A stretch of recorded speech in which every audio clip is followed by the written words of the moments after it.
Gracias, Iván Donoso. Bueno, de la audiencia que se reanuda este viernes a las 2 de la tarde. ¿De qué ha pasado en esta lectura? ¿Qué ha pasado o qué va a pasar con ese amparo presentado por uno de los querellantes? ¿Y esto puede frenar este proceso? De inmediato.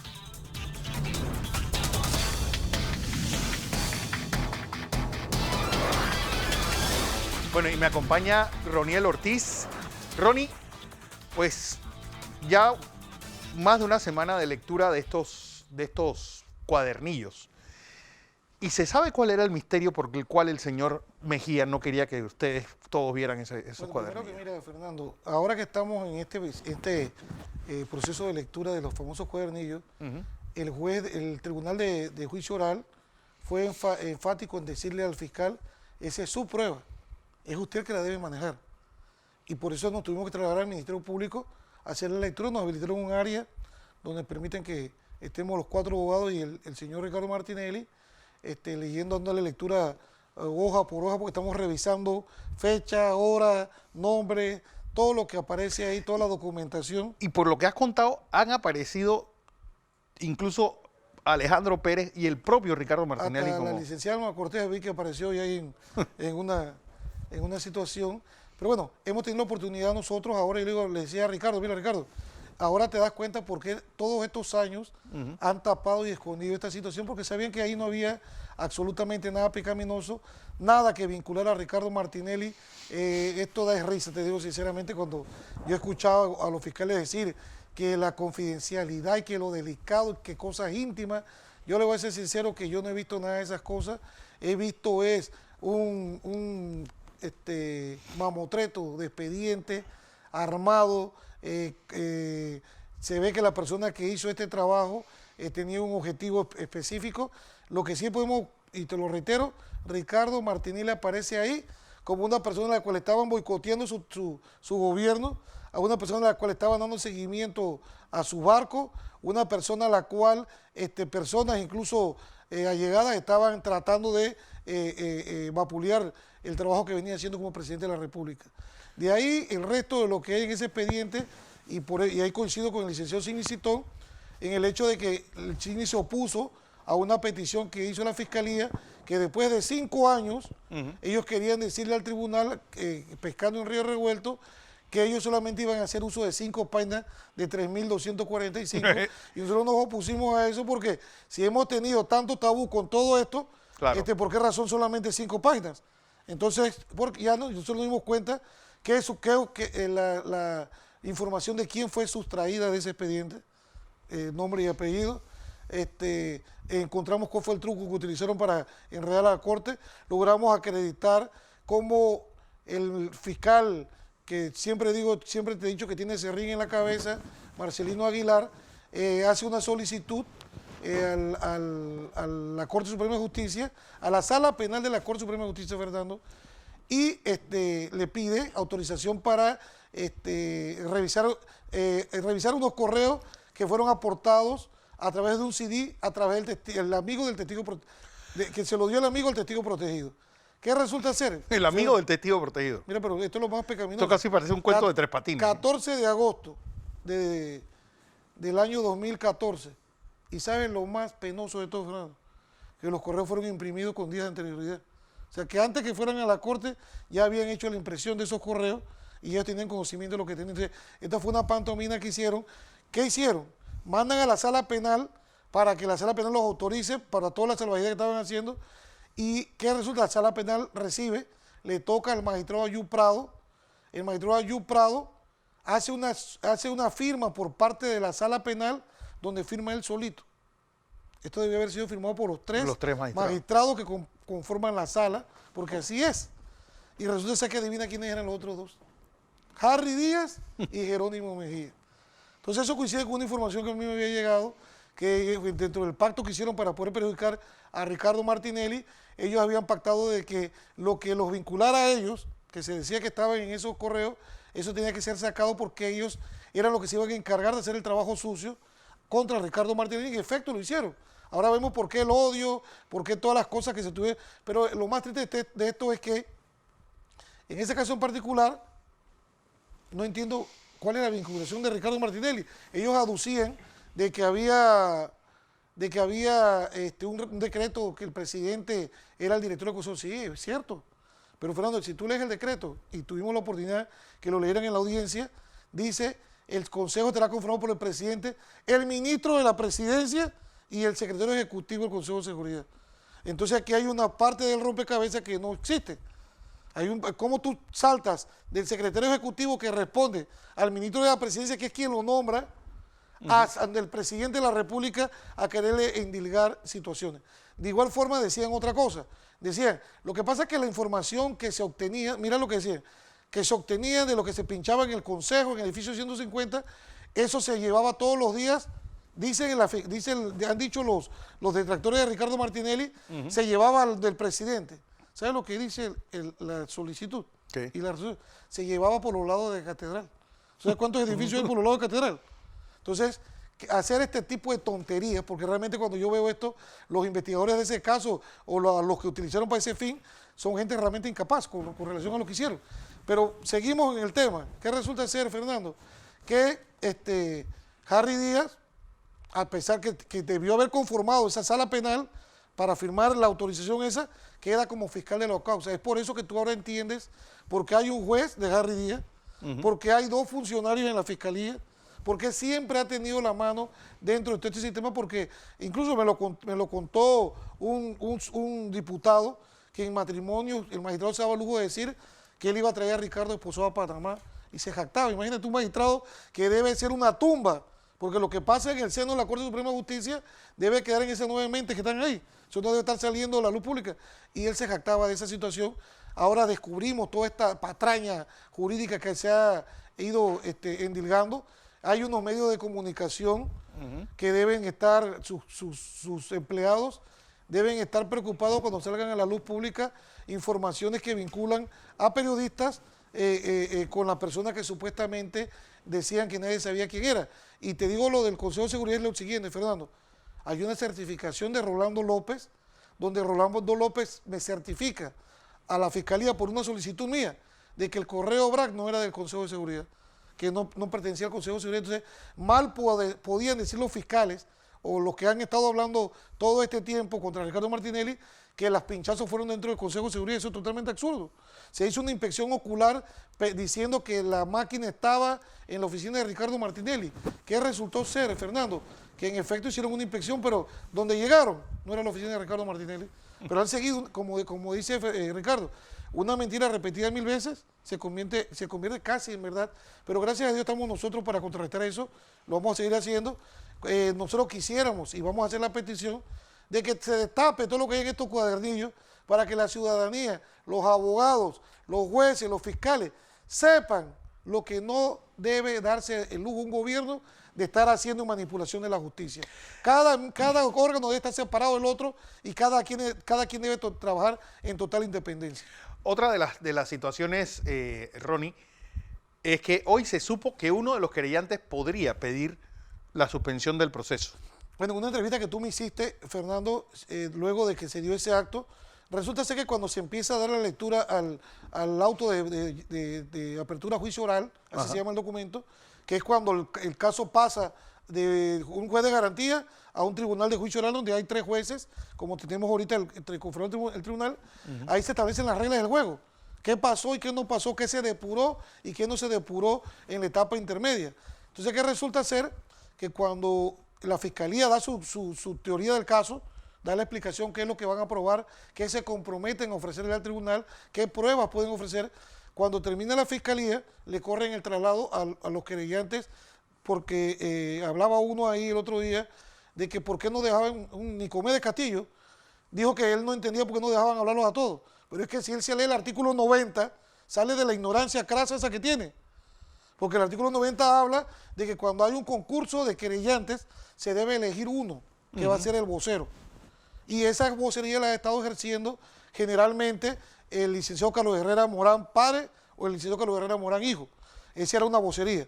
Ellos dan su teoría del caso, dicen qué pruebas van a utilizar, qué pruebas no van a utilizar, porque ellos están adheridos a la Fiscalía, así que ellos van a usar las pruebas de la Fiscalía. Pero cuando llegamos al tema del querellante autónomo, que ha tenido una independencia en este proceso porque trabaja solo. Nos remontamos a la etapa intermedia cuando ellos presentaron la acusación, sustentaron su acusación y nosotros teníamos que presentar las objeciones. El licenciado Sidney Citón en ese momento pidió la palabra, le dijo al magistrado Mejía que luego de que habíamos revisado la acusación de la fiscalía y la acusación del querellante autónomo, eran iguales. nos habíamos percatado que era una fotocopia. Hasta las comas estaban copiadas, o sea, que Rosendo Rivera, o Rosendo se copió de Harry, o Harry se copió de Rosendo. Aquí no sabemos cuál fue que venía con esa maña de la universidad, está copiándose, pero se copiaron. Entonces, ¿qué resulta? Cuando eso se somete al escrutinio del juez, del juicio oral, el juez le pregunta, ¿usted tiene la acusación suya ahí? El abogado nada más viene con un foldercito. Y él tuvo que contestar que no la tenía. La fiscalía trató a toda costa de buscar copia y dársela, y eso no se debería hacer. Y el juez le preguntó, espérese un momento, yo creo que usted me explique a mí, si usted es un querellante autónomo, ¿en qué se basa su querella? Explíqueme. Porque su querella no puede llevar los mismos artículos ni los mismos argumentos que la fiscalía, porque por eso usted es autónomo. Usted tiene un criterio distinto de que si están diciendo que usted cometió un peculado por uso, usted va a acusar a la persona por un peculado agravado. Claro. Por decirte, la motivación de cada delito es distinta una de la otra. Además del tema de que ellos solamente podían entrar por los casos relativos a la inviolabilidad del secreto y derecho a la intimidad. Ellos no podían tocar los peculados porque ellos no eran parte. Ellos no son parte. Entonces, ¿qué resulta ser? Que ellos se copiaron. Cuando el juez escucha eso y le dice, no, pero o sea, si sus argumentos son iguales a los de fiscalía, usted no es ningún autónomo. Ese pobre abogado trató como una persona que se está ahogando en un río de buscar la orilla y no la encontraba. Al final del camino se tomó la determinación por parte del tribunal de que ellos no podían seguir como querellante autónomo, figura ilegítima, que en su momento mucha gente aplaudió a Jerónimo Mejía que decían que dictó una cátedra de derecho. Bueno, fue una cátedra de antiderecho. Él hizo una cátedra donde violó la ley 63. Entonces los quitan, pero le dan la oportunidad de que toda vez que ya habían presentado unas pruebas, ellos pudieran sustentar sus pruebas, pero que eran parte de los querellantes, del grupo de querellantes, del concurso querellante. Por ende, ellos perdían una vocería, quedaban con una sola vocería y nosotros ya sabíamos que iba a haber conflicto, porque hay dos personas que les gusta hablar. Entonces, eso pasó. El abogado presentó una reconsideración en el acto, el tribunal se reunió, analizó todo y la negó de plano. Al día siguiente escuché a Rosendo Rivera en un medio de comunicación diciendo que le iba a presentar una apelación. Yo lo que dije en ese momento que yo quería que la presentara porque yo la quería ver, porque ese es un recurso que es improcedente. No había forma que fuese recibido ni forma de presentarlo. Entonces ahora, como están desesperados, agarraron y nos llegó información que estaban presentando un amparo de garantías constitucionales contra esa orden del Tribunal de Juicio Oral. Pero ¿qué buscan ahora? Ahora ellos, como han visto que se ha venido cayendo la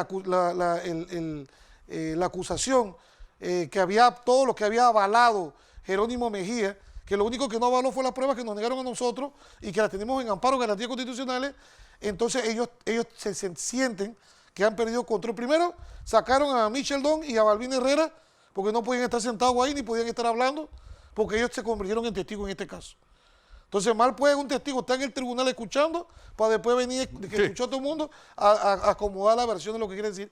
Pero pese a todo eso, nosotros le vamos a advertir al tribunal de que en todo el juicio Balbín habló y en todo el juicio Michel habló. Claro. No hubo un juicio donde no hablaron. Entonces ellos sí están contaminados con relación a su testimonio, pero en su momento lo vamos a alegar. ¿Qué resulta ser? ¿Qué buscan ahora, Fernando? Ahora buscan, y nos llegó información de que han movido cielo, tierra y mar para que el amparo sea admitido, pero que sea admitido suspendiendo la audiencia. Ahora no quieren que la audiencia continúe. Ahora quieren paralizarla. Los que siempre hablaron de dilación del proceso. Bueno, que es como le dijo Carrillo, Carrillo le tuvo que llamar la atención al fiscal, porque el fiscal había estado un poco atrevido y ofensivo cuando hablaba. Entonces Carrillo le dijo de una forma muy, como es Carlos Carrillo, un caballero, le dice al fiscal, el respeto se gana. Y yo le quiero decir a usted de que cuando usted exige una cosa, usted tiene que hacerlo con respeto. Estamos en un lugar donde estamos trabajando sobre la lealtad y la buena fe, y esta cosa no se va a hacer, pero yo quiero que usted sepa que fue la fiscalía la que se fue un mes de vacaciones en un crucero a pasear. Sí. Y suspendimos el juicio. O sea, tienes un hombre preso que lo extraditaste, que decía que era inminente tenerlo que traerlo a Panamá porque era necesario, y entonces te vas de vacaciones a pasear un crucero por el Báltico, pues. Entonces tuvimos que sentarnos a esperar que decidieran esa cosa. Y te hago una referencia. Ellos aprovecharon para decir que Carrillo fuera. No es lo mismo ver el expediente como lo estamos viendo ahora a como Carrillo lo tuvo que ver en ese momento. Claro. Ahora somos 8, somos 10 ojos buscando y verificando cada detalle para podernos defender. Porque aquí el problema que se ha dado es que, por eso eran las campañas, Fernando, que yo siempre te decía, que la defensa, que la defensa, que la defensa. Tú te diste cuenta cuántas veces Jerónimo Mejía trató de ridiculizar a mis colegas de una u otra forma con relación a sus exposiciones. Era porque esos cuadernillos jamás debieron llegar a esa oficina judicial, porque esos cuadernillos eran parte del Ministerio Público. En aquel momento era Harry Díaz quien nos tenía que haber llevado a su despacho para que nosotros en su despacho viéramos los cuadernillos como ahora se está haciendo.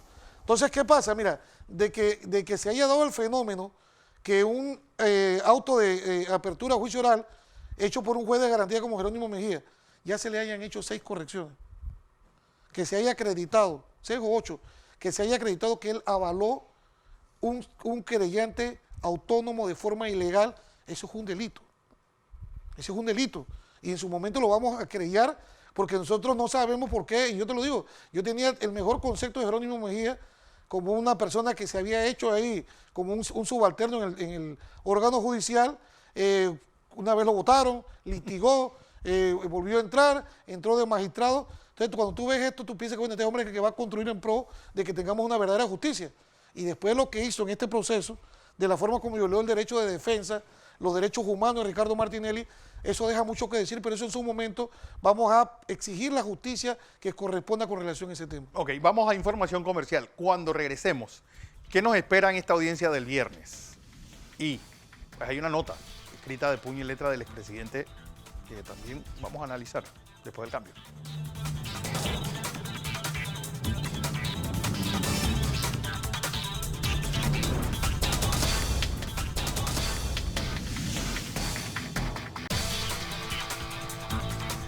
Seguimos en este programa especial de todos los miércoles sobre la audiencia que se le sigue al expresidente Ricardo Martinelli. Y Ronnie, sabremos ya en esta reanudación quién es el dichoso testigo protegido. Bueno, mira, el testigo protegido aún no tenemos la información 100%. Pero lo que sí te puedo decir es que el que se dedicó a pinchar y no dentro del Consejo de Seguridad es Ismael Pití alias Brat. Porque ya eso sí quedó acreditado, ya eso sí lo pudimos ya descifrar. El que está en Washington, ya entendimos por qué razón está en Washington, por qué razón le regalaron la plata que le han regalado, que eso es un peculado porque eso lo paga el Estado panameño, que es un tipo que no tenga ni siquiera la categoría de un comisionado de policía, de un general, como cabo esté cobrando 10,000 palos mensuales, un salario presidencial. Otra información que nos llegó es que ya descubrimos por qué no aparecía Ismael Pití. Ahí lo cogieron preso. Lo cogieron preso y lo tuvieron detenido en el cuartel de la DJ de Boquete. Imagínate tú, ya están llegando las informaciones, Fernando. Poco a poco va llegando porque era la forma de que nadie lo alcanzara porque lo cogieron preso. Técnicamente lo que tengo información fue que lo obligaron a hacer lo que hizo. Creo que no estuvo presente ni en las diligencias que se hicieron y de ahí se lo llevaron a los Estados Unidos por una ruta que no sabemos todavía cuál es y así lo sacaron del país para tenerlo controlado. Ese señor Brad nunca compareció, igual que el testigo protegido. En el caso de Gustavo Pérez y de Alejandro Garús, y no es la nunca misma compareció. Persona. No es la misma persona porque acuérdate que el que dice, el que tiene la numeración de testigo dice, vengo a entregar una información que me dio un amigo mío que trabaja en la Administración de Justicia. El único que le pudo haber dado eso se llama Ismael Pití alias Brad. Pero esa información él también la prostituyó. Esa información él dice ahí que se la ha dado a otras personas para que se haga justicia de no sé qué, no sé cuánto, y que esto se dio dentro del Consejo de Seguridad. Mira, cuando yo vi eso, que en ese momento a mí me contrataron como analista de ese expediente, yo empecé a revisarlo y yo me puse a pensar, pero esto es ilógico. Si lo que el fiscal debió haber hecho fue ir a buscar al amigo de esta persona y debió no tener un solo testigo, sino debió haber tenido 2 testigos protegidos, el mensajero y el real, ¿no? Entonces, eso no se dio, ese testigo llegó otro día, aportó una prueba ilícita de un CD donde está el otro, trae una manta con una voz distorsionada. Marcelino Aguilar a saber, mira, la fiscalía se la ha pasado en las audiencias, Fernando, cuando la analices te vas a dar cuenta, es que estuvo presente el abogado Perencejo Martínez y el abogado, alzan la voz. Entonces yo, como soy un tipo tan observador, tomo nota de lo que yo entonces fui a buscar. ¿Sabe por qué hacen eso? Porque fueron las diligencias que hicieron después. En la primera diligencia, señores fiscales, ustedes obviaron decirle al tribunal y al público de que en esa no hubo defensa. Por eso en esa no cantaron el nombre del abogado defensor de oficio que utilizaron en las otras diligencias. Así que en página 16 del expediente aparece una diligencia esencial. ¿Por qué, Fernando? Porque cuando el expediente empieza y es un proceso inquisitivo, cualquier diligencia que se vaya a hacer tiene que tener la asistencia de un abogado. Claro. Entonces, ¿por qué? Porque eso lo establece el artículo 22 de la Constitución. La persona detenida o investigada tiene derecho a que se presuma su inocencia, dice, pero tiene derecho a que sea asistido por una buena diligencias judiciales, policiales o administrativas. Ahí está claro, es una violación a la Constitución. Y eso no se hizo. Yo me quedaba y digo, oye, pero ¿por qué no están mencionando que en esa diligencia de la página 16 nunca hubo un abogado presente? Igual que sucedió, Fernando, el día que Ricardo fue extraditado.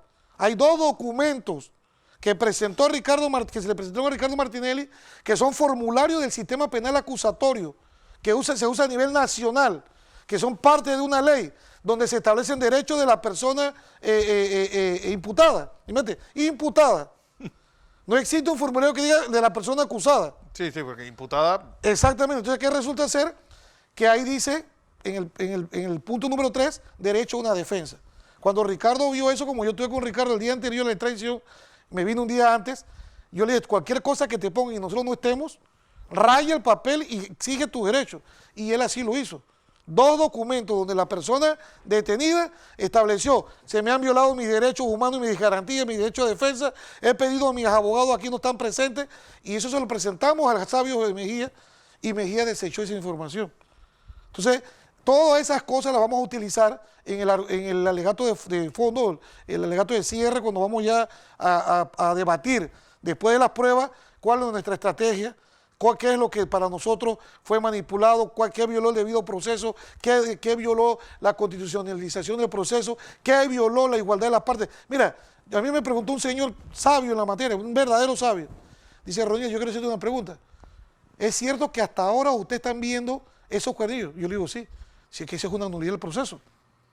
El proceso, y en un caso que estuve ayer en una audiencia, en Penonomé, Fernando, se pronunció un abogado defensor ante un juez de garantía estableciendo de que habían unas grabaciones de su cliente, que se habían dado unas intersectaciones de su voz, de la voz de dos personas, y eso eran parte del caudal probatorio que realizó la Fiscalía. Pero cuando ya se destapa todo, que se hace la fase intermedia, que se aprueba, si esa prueba la Fiscalía la va a usar, eso se le tiene que entregar a la defensa. ¿Por qué? Porque la defensa tiene el derecho, desde la acusación, a que las pruebas se le pongan de presente. ¿Por qué? Aquí no se hace, pero en Colombia, si a ti te graban una conversación, tú tienes derecho a que un técnico especialista en esa materia haga un peritaje. Claro. Y diga si esa es tu voz, si hay continuidad, si fue editada la situación que está ahí, igual que varias documentaciones. Eso trajo como consecuencia que el juez de garantía admitió, la Fiscalía emitió un amparo, y actualmente eso está en apelación, pero es un precedente que imagínate que los jueces del sistema acusatorio original, que inició antes que el de Panamá, dieron a respetar esa situación. Ahora imagínate, Mejía desconoció de que no tuviéramos acceso a la evidencia material que eran los CD, y para nosotros era importante. ¿Por qué? Porque cuando el licenciado Citón te habla del hash y de estas cosas, de la extracción de evidencia digital, eso no es necedad que se esté hablando, son procedimientos que hay que cumplir, claro, porque están estatuidos en libros, tratados, convenios internacionales. Pero ahí no hubo ni siquiera, porque ustedes han dicho hasta la saciedad que la propia cadena de custodio de todas estas evidencias no estuvo bien. No existió. Marcelino Aguilar, y yo sé que los fiscales, Fernando, están preocupados y sus jefes están preocupados porque la brutalidad que hizo el fiscal Marcelino Aguilar y los 4 funcionarios que tenía bajo su égida, fue un error que tiene el gobierno gateando, pataleando, porque realmente fue un mal trabajo. Yo te digo porque yo me jacto, y te lo digo, yo fui investigador durante 14 años. Y uno de los buenos investigadores.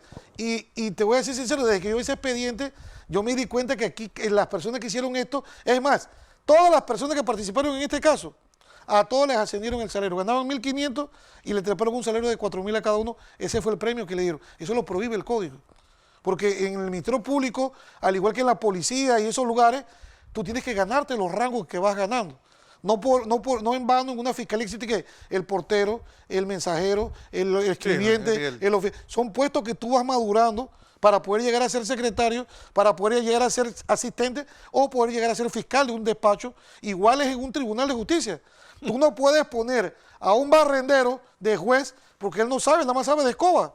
Pero si ese barrendero estudia y hace el salto y va escribiente y va subiendo taquimecanógrafo, mecanógrafo, oficial mayor, oficial escribiente, va madurando y se va entrenando para el día que él tenga la oportunidad, pueda ser un juez. Los jueces empiezan, jueces municipales, jueces de paz, ahora quedan corredores, jueces municipales, jueces de circuito, magistrados de tribunales superiores, magistrados de la Corte Suprema de Justicia, o sea, todo lleva una escala. Los únicos que entran por la ventana son los de la Corte. Sí. Que lo buscan a alguien y no te digo con eso que todas las personas que han pasado por ahí sean malas, pero por lo menos un magistrado como Harry Díaz, que dijo que él iba a ir a la sala penal a aprender derecho penal, yo eso no me hubiese atrevido ni a decirlo. Yo por honor, por respeto a mí mismo, ni siquiera hubiera recibido o usado ese puesto o aceptado el nombramiento. ¿Qué va a pasar entonces el viernes? Bueno, el viernes, por los vientos que soplan, nosotros estamos preparados para dos cosas. Mañana tenemos una audiencia. Sí. Tenemos que suspender la lectura a las 11 para que trasladen a Ricardo al tribunal y a las 12 se haga la audiencia y regresamos a la fiscalía a seguir en la lectura y toma de datos. ¿Mañana? Mañana. Y el viernes... ¿Y esa audiencia de Ricardo? Esa de mañana es un habeas corpus que presentó una persona, un periodista, que hizo una redacción, presentó la documentación. Nosotros como defensa tenemos que sustentarla o apoyarlo o representar a Ricardo en ese tema, porque es lo que se debate más que nada es el tema del año de detención.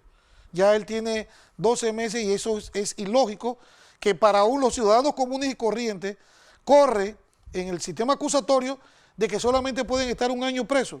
Entonces el único no imputado en la República de Panamá se llama Ricardo Martinelli, pero hay otra figura nueva, que es la única persona a la cual no le respetan el año de detención. Ya Ricardo lleva 12 meses más 8 meses, 20 o 21 meses detenido.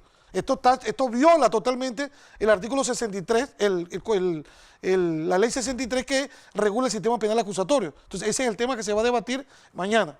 El viernes estamos preparados a las 2 de la tarde que debe reanudar la audiencia, pero por los vientos que soplan y las jugarretas que están haciendo, están tratando a toda costa de parar la audiencia. Ojalá que el tribunal se pare firme y no permita que esto suceda, porque siento que ellos se sienten debilitados.